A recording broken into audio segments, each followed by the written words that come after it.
Welcome back. Last week, I looked at the challenges to Christianity and the church in the United States during the 20th century. And we saw two opposite responses to those challenges. The modernists, in response, diluted the Christian message too much, and they became what we now label liberal mainline churches. The fundamentalists, on the other hand, dug in and retrenched in defensiveness, and they became combative and eventually aligned themselves to political power. Well, the 20th century was also a time when race was intertwined with the history of American Christianity, as it has been since the beginning. And that's what I'm going to look at in this talk. The Protestant uncertainty, revolutions, and counter-revolutions of the 20th century through the lens of race. And we're wrapping up this next week. Feels like I just started. All right, let's start with Christianity and the Ku Klux Klan at the beginning of the 20th century. So the Ku Klux Klan had three major iterations as an organization. The first was right after the Civil War, when they violently were opposing efforts at Reconstruction. And then next, in the early 20th century, there was another iteration of the Ku Klux Klan, this time not opposing Reconstruction, because that had failed. So instead of trying to fight Reconstruction, which had failed, this early 20th century iteration of the Ku Klux Klan fused Christianity, nationalism, and white supremacy into this toxic ideology of hate. In The Gospel According to the Klan, historian Kelly Baker argues that the Klan cannot be understood apart from its unique interpretation of Protestantism. The Klan of the early 20th century, she writes, was not just an order to defend America, but also a campaign to protect and celebrate Protestantism. It was a religious order. So they felt like they were facing rising waves of European immigrants, many of them Catholic and Jewish, and then the ongoing presence of Black people. The KKK crafted a vision of white America, and more specifically, a white Christian America. And the only people that were allowed to join the KKK were white, native-born Protestant men, maybe a few women, but mostly native-born Protestant white men. And many of these Ku Klux Klan members participated in their local churches. And some of the men who conducted Saturday night rides ascended to the pulpits on Sunday morning to preach. A lot of the resurgence of the KKK in the beginning of the 21st century can be attributed to this movie, The Birth of a Nation, which was a 3-hour black and white film by filmmaker D.W. Griffiths. It was a movie about the founding of the KKK. And this was in 1915. And Woodrow Wilson, who was the president, showed the film in the White House and really enjoyed it and showed it several more times to hundreds of people in the White House. And just a note on Woodrow Wilson, he was a Christian man, but he had been reared in the South, in the racist South. He had a Southern Presbyterian upbringing, and he brought this racism into the White House, which we see with generational continuation of racism. Anyways, this film created quite a revival of the KKK. This is an actual sign in North Carolina. So in the beginning of June 1920, the Klan launched a new public relations campaign, and they exploited white anxieties that followed the First World War. And you can see in the sign here that they're combining racism, the fight against integration, and communism, which is something that has been a pattern since then of combining racial issues and fears there with fears of communism.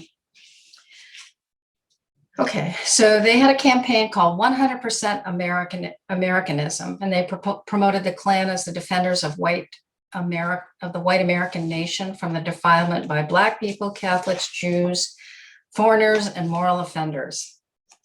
And this neat package of hatred caught on, and within 16 months, they had nearly 100,000 new members. And by 1924, 4 years later, there were 3 million active members nationwide. The KKK today, it has greater number of individual organizations in different places than ever before, but most of these are small and have not meaningful influence right now. But the scary part is that these marginal, isolated extremist groups can become breeding grounds for unpredictable violence. And also the history of the KKK has been one of its rising and then receding and rising and receding. So who knows what, hopefully not, but what could be come out of the current state of the KKK. And it is all over the country, absolutely not just in the South. So also during the early 20th century, we have to talk about something called Jim Crow injustice. And this took the form of both legal policies, like legal segregation, and also informal traditions designed to segregate and subjugate Black people in American society. For instance, if a Black person and a white person were heading towards each other on the sidewalk, the Black person had to step off the sidewalk and lower their head until the white person passed. And you could get beaten up or even lynched if you didn't follow this unwritten law. Then also all across the country, there were things like sundown towns, especially this in the North and the West. And a sundown town was where if you were Black, you had better be if you didn't live there, you'd better be out of town before the sun went down, or if you did live there, you better be behind your closed doors before the sun went down. Another thing that happened during this part of the early 20th century was something called convict leasing. And this has been called just slavery by another name. So in the 13th Amendment that stopped slavery, made slavery illegal, there was a loophole there that said those convicted of crimes could be enslaved. And convict leasing was a way for corporations to get cheap labor and also for state and county governments to get some cash. So the police would arrest a Black person on minor offenses like gambling or vagrancy. They would sentence them to jail time over these and fees. They couldn't pay fees and fines because they were poor, so they increased their jail time. And then they're just stuck away in jail for minor offenses, and then they can be leased out. Companies can contract with the prison for inmate labor, often with appalling conditions, and many died and were just dumped in unmarked graves. So slavery by another name is not that far off. There was also a sexual dimension to Jim Crow injustice, and that was a prohibition against interracial relations or marriage. And this became one of the most inviolable social conventions in America. And in the minds of Christian segregationists, racial mixing would dilute the purity of the white race and result in the mongrelization of white people. This is an actual book from 1947 entitled, this is a minister, entitled Take Your Choice, Separation or Mongrelization. And he used this litany of pseudoscience about the Black race being inferior, and he also invoked the will of God in this book. He wrote, nothing could be more foreign to the ideals of the Christian religion than miscegenation, which is interbreeding between people of different races, and amalgamation. There is absolutely no foundation for advocating the mixing of the blood of the races as part of our religious doctrines. Now, Jim Crow injustice was very effective, and part of the reason for its effectiveness was because of this frequent and detestable practice of lynching, which peaked between 1880 and 1940 for about 60 years. Thousands of Black men, women, and children, and young people were lynched by hanging or other means. It was the absolute height of American racism. And I'm not going to show any pictures or tell any stories of this horror, but I just wanted to show you these images that you see here that are from the fairly new National Memorial for Peace and Justice in Montgomery, Alabama, that was put up by Brian Stevenson and his Equal Justice Initiative. This is soil from places where Blacks were lynched, and these are just monuments to not forget what happened. But I do want to speak about Christians in lynching. So there were Christians who were involved in lynching. Like I said, there were Christians, even preachers, who were part of the KKK. But the real big story here is that too many Christians fail to unequivocally condemn lynching and other acts of racial terror. And this made Christian churches complicit in racism for generations. Some Christians spoke out. Indeed, in every era, there have been Christian individuals who have spoken out and denounced whatever was wrong, in this case, lynching. Just as some Christians called for abolition when we talked about the previous century. But the majority stance of the American church was avoidance, basically turning a blind eye to the practice. The practice of lynching could not have endured the way it did without the relative silence of one of the most important institutions in America at the time, the Christian church. If the Christian church had spoken out against this, it would have stopped. But it's easy to have 20/20 hindsight, and it just makes me wonder, what are we turning a blind eye to today? So as we move along in the 20th century, we get to something called the Great Migration. And this refers to the movement of about 6 million Black Americans out of the rural South and into the urban Northeast, Midwest, and West between 1916 and 1970. And it was motivated, obviously, by the Jim Crow segregation and injustice, which, although it was across the country, was most intense in the South. It was motivated by lynching and just hopes for a better life in the North. And Chicago, Detroit, and New York City saw that their Black populations more than double. This wasn't without problems, and it changed perceptions, white people's perceptions of living in the city, and increased interracial tensions. So the Great Migration. And then we have the white flight, and that refers to the movements of whites in response out of the cities and to create suburbs starting in the 1940s. And through a series of rules and customs, government employees and real estate agents actively engineered neighborhoods to maintain racial segregation. One big thing that happened was, and here again, we're not talking about the South now, we're talking about the North.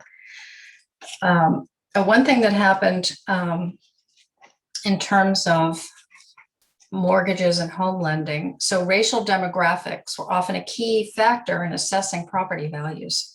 So the Homeowners and Loan Corporation created color-coded maps of every metropolitan area in the country. And neighborhoods that had any Black people living in them, even if they had stable middle-class incomes, if there were Black people living in those neighborhoods, they were outlined in red with a red line, and red meaning in this area here is risky and lenders were unlikely to give loans in those areas. And this practice became known as redlining. Also, realtors and neighborhood associations use private measures to enforce residential segregation. One of these that was for much of the 20th century was something called restrictive covenants. So if you owned land or a home or buildings or whatever, you could have a public enforceable restrictive covenant that said that forbade actually the use or sale of this property to anyone but whites. So Black people were kept out of these new suburbs, out of these new growth communities. And churches actively participated in the racial relocation of whites from the cities. The churches relocated with them. They moved out of the cities. I just want to say a few words about the Black church. Again, can never leave that out of our Christian history. So I mentioned the start of the rise of Pentecostalism in the United States at Azusa Street, Los Angeles in 1906. That was actually under the preaching of a Black holiness preacher, William J. Seymour. And in the beginning, Pentecostalism was quite interracial until it grew and denominations started to form, and they formed along racial lines. One of the things that happened during the Great Migration of Blacks to the North, it coincided with new communication technologies and entertainment media like the radio and phonograph. And Black religious culture, especially music, started reaching a wide audience. And we see a generation of popular Black gospel singers, including here Mahalia Jackson, preaching the gospel through song. And Black gospel music had a major influence on 20th century music, both Black and white popular music. Mahalia Jackson sang to raise money for the civil rights movement. And when Martin Luther King gave his 1963 speech, I Have a Dream, she sang, I've been buked and I've been scorned. She sang that day. And less than 4 years later, she sang at his funeral, she sang, Take my hand, precious Lord.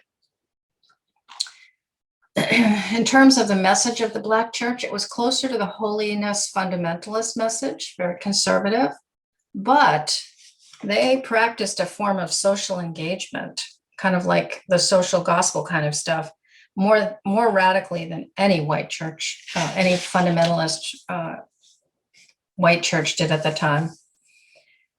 And from the Black churches would come the religious and moral resources, as well as the popular and institutional support for the development of the civil rights movement. Out of the Black church came civil rights leaders like Martin Luther King, who defended the movement on religious principles. And he asserted it was the most important religious cause of the day. For King and his followers, the goal of the civil rights movements was to save the soul of America. It was, in their minds, a religious crusade. All right, let's move on here. So in 1954, the Supreme Court overturned the ruling Plessy versus Ferguson. Plessy, remember from 2 weeks ago, Plessy versus Ferguson had made segregation legal. Well, in 1954, in another ruling, Brown versus the Board of Education, they struck that down. They removed legal segregation, and Brown versus Board called for this integration of all public schools. And it struck the South like a bolt of lightning, and the reaction was swift and fiery. It came from all segments of Southern society, including many Southern churches. Preachers gave sermons with titles like A Christian View of Segregation or God, the Original Segregationist. 1954 is considered the official start of what we call the civil rights movement. Now, not all Protestants were openly supportive of segregation, again, of course. Many were moderates, kind of trying to seek a middle ground. And Billy Graham was one of the moderates in this battle. So we keep going, keep moving on here. That was 1954, the end of legal segregation. In 1955, we have a 14-year-old Black boy from Chicago visiting relatives in Mississippi. His name was Emmett Till, and he was brutally murdered by a couple of white men who were acquitted by a all-white jury. And there was a lot of national publicity around this. His mother left his casket open so people could see what had been done to her son. And then in that same year, 1955, was when Rosa Parks, a Black woman in Montgomery, Alabama, refused to give up her seat to a white man. That's part of the Jim Crow culture. But she refused, and she was arrested. This is Rosa Parks right here. And then in 1957, the Southern Christian Leadership Conference was formed by Blacks as a civil rights organization. And Martin Luther King Jr. was the president of the Southern Christian Leadership Conference until his assassination in 1968. In 1963, King went to Birmingham, Alabama to march and boycott there with blacks there. This was the most segregated city in the country. It was noted for police brutality, and the local KKK there was one of the most violent. So King went to Birmingham, Alabama to march and boycott with them. And he was arrested. While he was in jail, 8 white clergymen in Birmingham of various denominations wrote a letter to him, an open letter that they put in the newspaper, telling him to leave. 8 white clergymen, leave and let things work out orderly instead of with marches and boycotts. And this is just an illustration of how much of the American church responded to King and the civil rights movement. Go away, basically. And Billy Graham was one of the people telling him to slow down. We love to quote him now, but I want to share some more about what he actually said that we don't quote.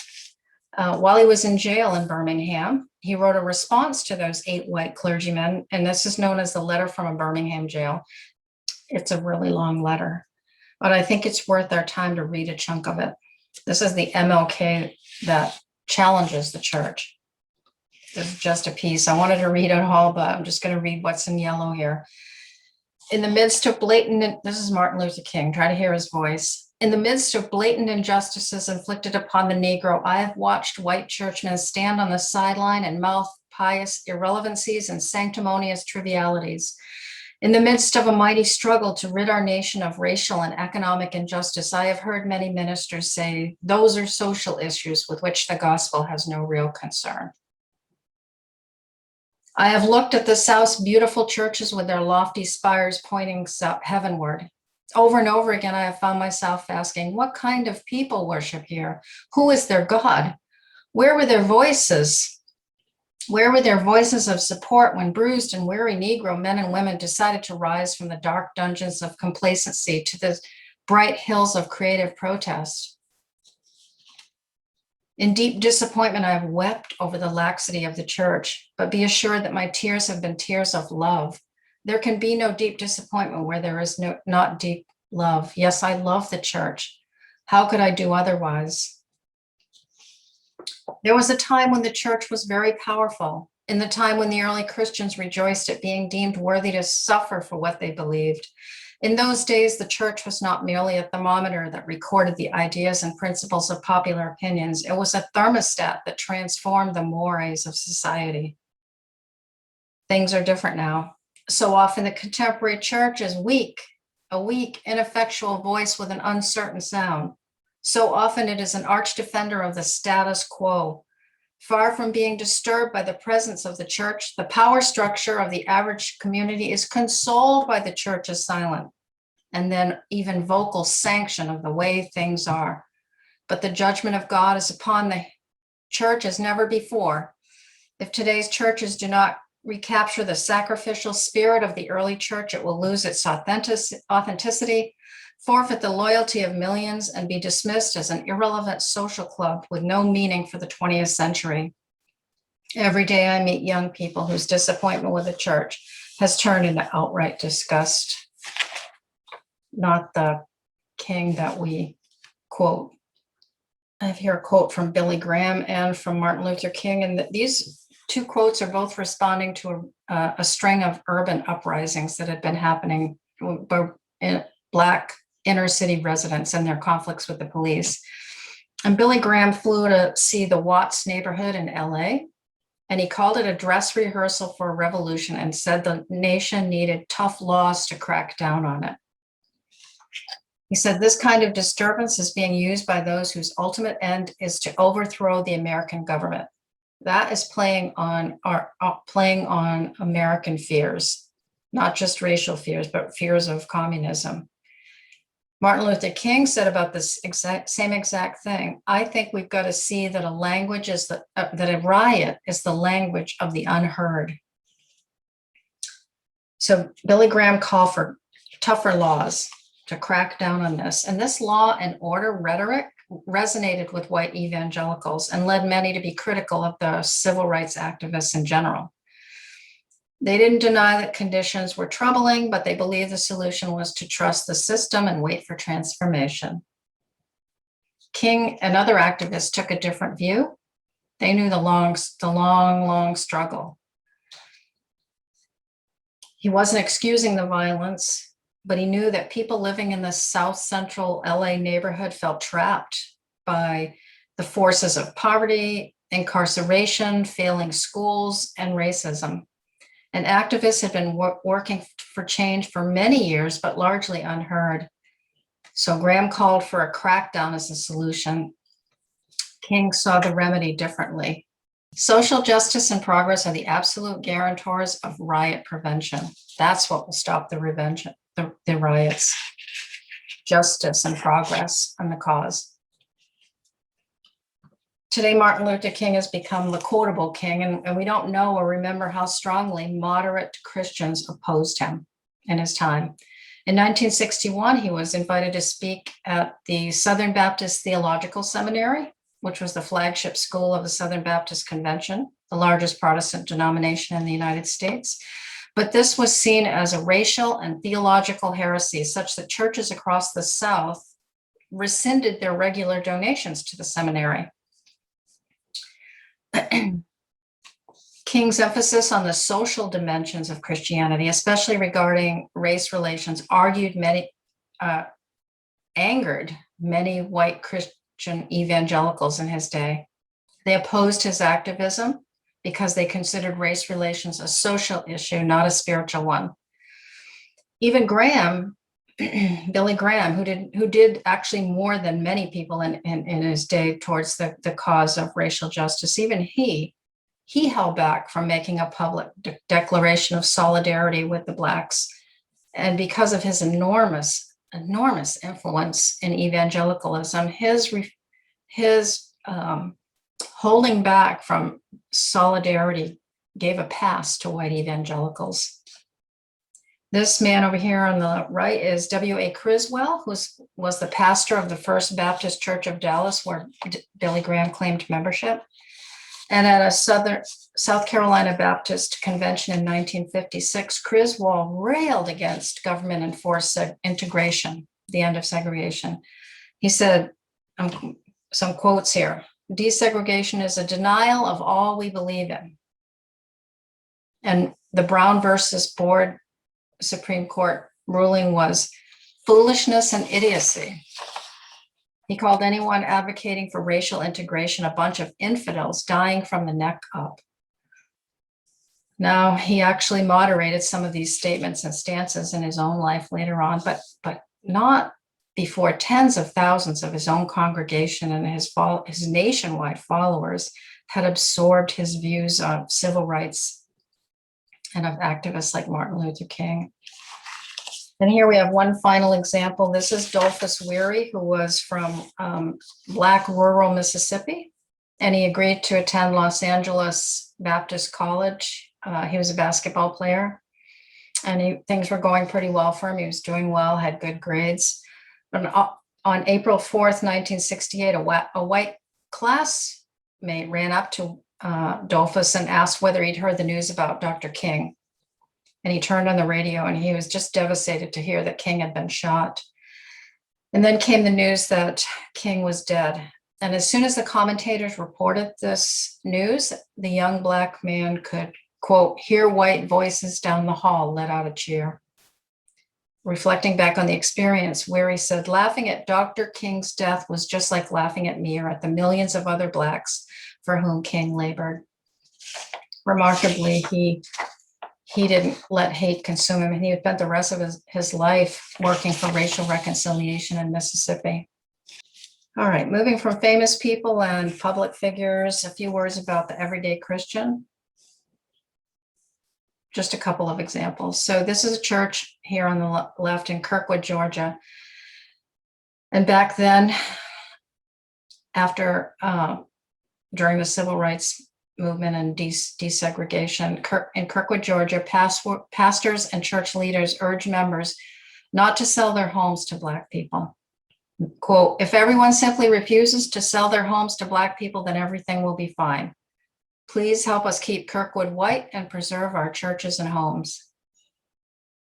And then schools also became a battleground for Christians committed to segregation, to racial segregation. So some Christian parents couldn't live with the prospect of white boys, little white boys and girls attending school with little Black boys and girls. And they started segregation academies. These were not all, but many of them were Christian schools that were started because private schools didn't need to abide by Brown versus Board integration ruling. They could stay segregated if they were a private school.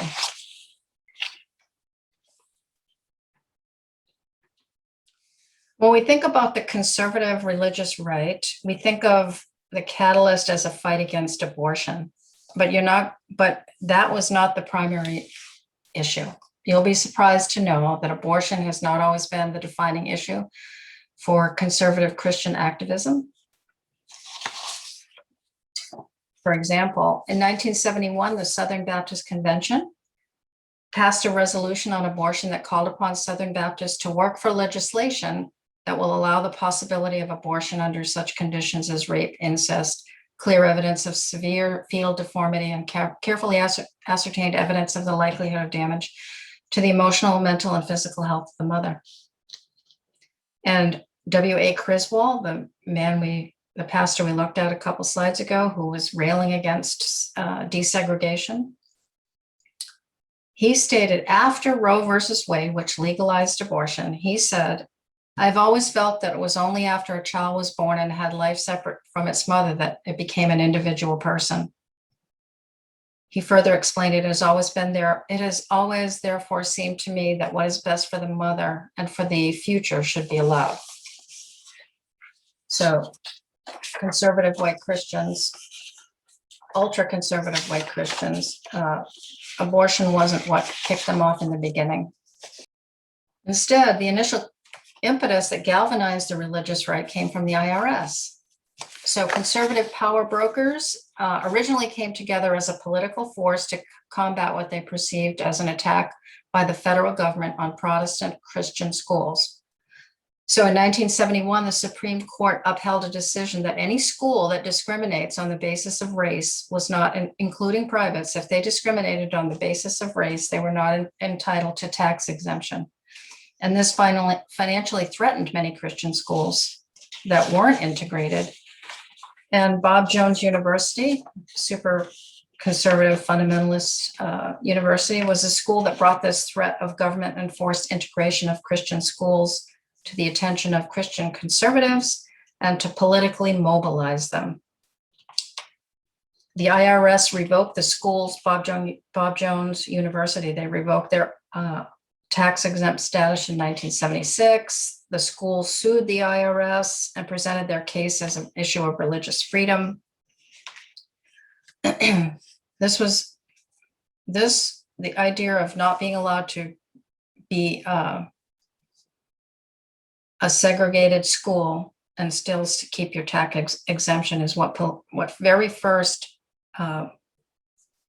mobilized the conservative Christians politically.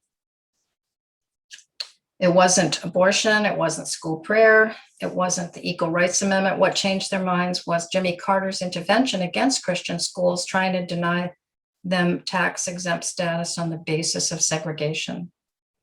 Now, it would be wrong to say that racist resistance to integration was the only single issue that held the religious right together in those years, but it clearly provided an initial charge that electrified the movement towards political mobilization of the religious right. We talked a little bit already about law and order rhetoric. That got even stronger. So Billy Graham and Richard Nixon were friends for a long time. And one thing that united them was their anti-communist fears and sentiments. Now, Graham had relationships, like I've mentioned, with all the presidents before Nixon, but Nixon was the first candidate he endorsed for president in his bid for re-election in 1972. Graham helped mobilize the white evangelical vote for Nixon. and he got 84% of the evangelical vote. And part of his appeal, part of Nixon's appeal, was his stance on law and order politics. In an interview, he was once asked, who is responsible for the breakdown of law and order in this country? And he said, quote, the seeds of anarchy have been nurtured by scores of respected Americans, public officials, educators, clergymen, and civil rights leaders as well. So civil rights leaders are the ones that are responsible for the seeds of anarchy. And this law and order rhetoric fueled an increasingly aggressive criminal justice system. Today, the United States has 5% of the world's population and 25% of the incarcerated population of the world. You can see in this graph that the prison system started to just grow rapidly after 72, in the 70s when Nixon was president. There were many reasons, but the seeds were planted under Nixon's administration, including harsher sentences for increasing the sentences, and also incentives for the construction of prisons. And I just grieve to see this quote from one of Nixon's closest advisors. H.R. Haldeman said, quote, Nixon emphasized that you have to face the fact that the whole problem is really the blacks. The key is to devise a system that recognizes this while not appearing to. And then we get to Ronald Reagan. We talked last week about the moral majority founded by Jerry Falwell. They were organized just in time to support this man who would become the darling of the religious right, Ronald Reagan. Evangelicals bypassed the candidate who shared their own faith tradition, who was, a born-again evangelical Christian like them, Jimmy Carter. They bypassed him, and they went for a man whose faith commitment was questionable, but who was masculine, tough, and a hawk. And Reagan popularized the term welfare queen as a stand-in for his criticism of an undeserving class of poor people, especially inner city Black women.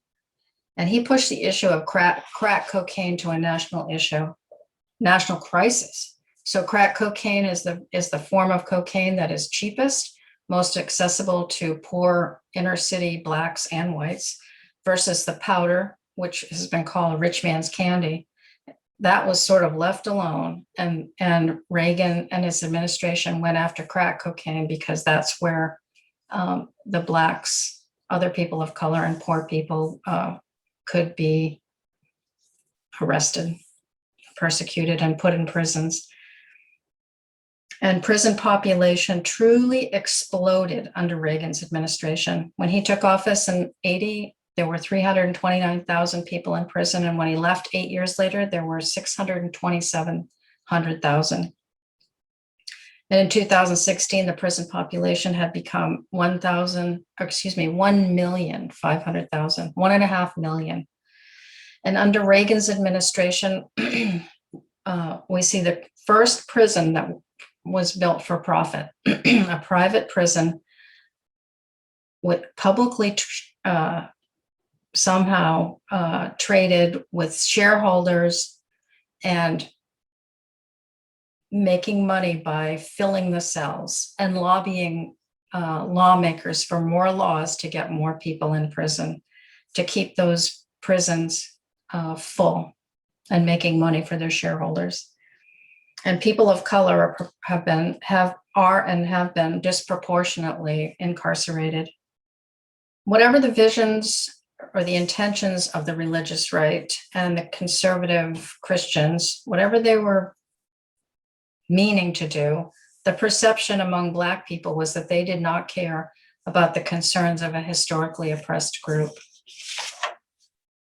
The religious right supported GOP efforts to reduce funding for welfare programs and efforts to increase tax rates for corporations. I will say that I will mention that I've heard recently that Biden has said no more federal prisons for profit. So that's a step in the right direction. All right. That's it for this talk. Next week, our final week, we're going to look at the current state of Christianity in the United States and trends affecting the church from within and without, and racial reconciliation in the age of Black Lives Matter. Well, thank you, and I will see you then. Bye for now.